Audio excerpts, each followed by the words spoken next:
कृष्ण कृष्ण कृष्ण हरे हरे हरे राम राम राम हरे हरे।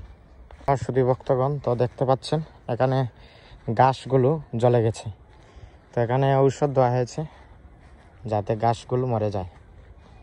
দেখতে পাচ্ছেন এই সাইডের গাছ, আপনারা দেখেছেন এই সাইডের গাছ আর এই সাইডের গাছ এখানে পুরো ছাই হয়ে গেছে।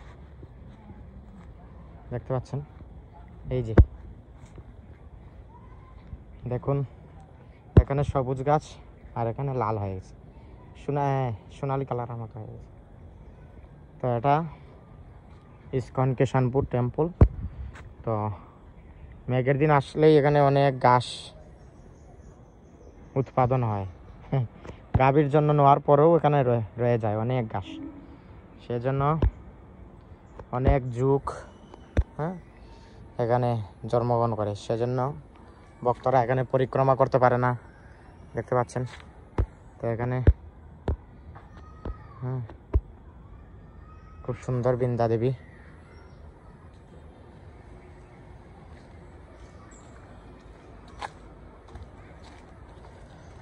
তোরা আপনারা যারা যারা আসবেন ইসকন কিষানপুর মন্দিরে, এটি নতুন একটি মন্দির, ইসকন মন্দির, সবাই দর্শন করবেন। তো দেখুন এখানে কি ঘন সবুজ ঘাস, আর এখানে দেখুন এখানে ঔষধ দেওয়া হয়েছে, ঘাসের ঔষধ। গুড়ি থেকে একেবারে চলে গেছে। আপনি লেবার লাগালে প্রতিদিন আপনার 700 থেকে 800 টাকা দিতে হবে রোজ ঘাস কাটার জন্য। আপনি যদি ঔষধ আনেন 200-300 টাকার, এখানে দেখেন 200 টাকার মাত্র ঔষধ, অনেক ঘাস মরে গেছে। হরে কৃষ্ণ।